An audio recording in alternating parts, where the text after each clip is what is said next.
Asthma അറ്റാക്കും ചികിത്സയും ഇതിനെക്കുറിച്ചാണ് ഇന്നത്തെ ഫാമിലി ഡോക്ടർ സംസാരിക്കുന്നത്. കൊച്ചി BPS ലക്ഷർ ഹോസ്പിറ്റലിലെ ശിശുരോഗ വിദഗ്ധൻ ഡോക്ടർ A. അരുൺ സംസാരിക്കുന്നു. Family doctor supported by VPS ലക്ഷർ.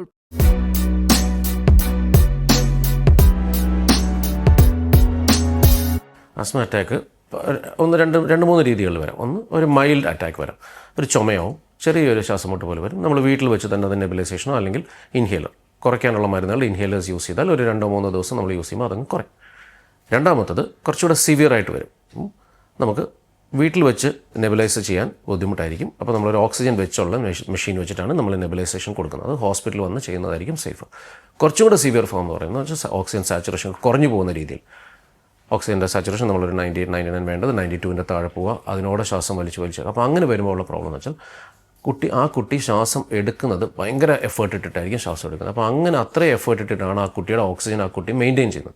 അപ്പോൾ കുട്ടികളുടെ കാര്യത്തിൽ കുറച്ച് അത് അങ്ങോട്ട് കഴിഞ്ഞ് പോകുമ്പോഴത്തേക്കും കുട്ടി ടയർഡാവും, ഫെറ്റീഗായി പോകും. ഫെറ്റീഗ് ആകുമ്പോഴത്തേക്കും ശ്വാസം പതുക്കെ നിൽക്കും, സ്ലോ ആയി പോകും, പെട്ടെന്ന് ഓക്സിജൻ ഡിപ്പ് ചെയ്യും. അപ്പോൾ അതൊക്കെയാണ് ആ കോംപ്ലിക്കേഷനിലേക്ക് പോകുന്നത്. അപ്പോൾ ഒരു നെഞ്ച് കുഴിയുന്ന രീതിയിൽ, ശ്വാസം കൂടുതൽ വലിക്കുന്ന രീതിയിൽ, സ്പീഡിൽ വലിക്കുന്ന രീതിയിൽ അങ്ങനൊരു അവസ്ഥ കാണുവാണെങ്കിൽ ഹോസ്പിറ്റലിൽ കൊണ്ടുവന്നതാണ്. ചെറിയൊരു ചുമ, ചെറിയൊരു ശ്വാസം മുട്ട് നമുക്ക് വീട്ടിൽ വെച്ച് നെബുലൈസ് ചെയ്യാം.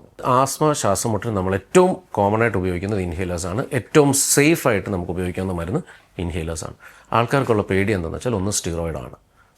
അയ്യോ ഡോക്ടർ സ്റ്റിറോയിഡ് ആണല്ലോ, അല്ലെങ്കിൽ ജീവിതകാലം മുഴുവൻ അടിക്കേണ്ടി വരുമോ, ഇങ്ങനെയൊക്കെ ഉള്ളതാണ് സംശയങ്ങൾ. അപ്പോൾ സ്റ്റിറോയിഡ് ആണെങ്കിൽ നമ്മളത് കൊടുക്കുന്നത് വളരെ ചെറിയൊരു ഡോസിലാണ്. നമുക്ക് ആ വേണ്ട സ്ഥലത്ത് മാത്രം അത് എത്തിക്കുക. അങ്ങനെയാണ് നമ്മൾ ഇൻഹേലേഴ്സ് യൂസ് ചെയ്യുന്നത്. അപ്പോൾ ഇൻഹേലേഴ്സാണ് നമുക്ക് ഏറ്റവും സേഫ്. ചെറിയൊരു ഡോസ് നമുക്ക് ആവശ്യമുള്ളിടത്ത് മാത്രം എത്തിക്കുന്നു. അതാണ് അതിൻ്റെ ഗുണം. മാത്രമല്ല അത് നമ്മൾ ജീവിതകാലം ഉപയോഗിക്കുന്ന ഒരു സാധനമല്ല. ആ നല്ലൊരു കൺട്രോൾ കുറച്ച് മാസങ്ങൾ കിട്ടിക്കഴിയുമ്പോൾ നമ്മൾ പതുക്കെ അതിനെ കുറച്ച് നിർത്തുക എന്നുള്ളതാണ്. ലൈഫ് ലോങ് യൂസ് ചെയ്യുന്നതല്ല ഇൻഹേലേഴ്സ്. അപ്പോൾ ഏറ്റവും സേഫായിട്ട് നമുക്ക് യൂസ് ചെയ്യാവുന്നത് ഇൻഹേലേഴ്സാണ്.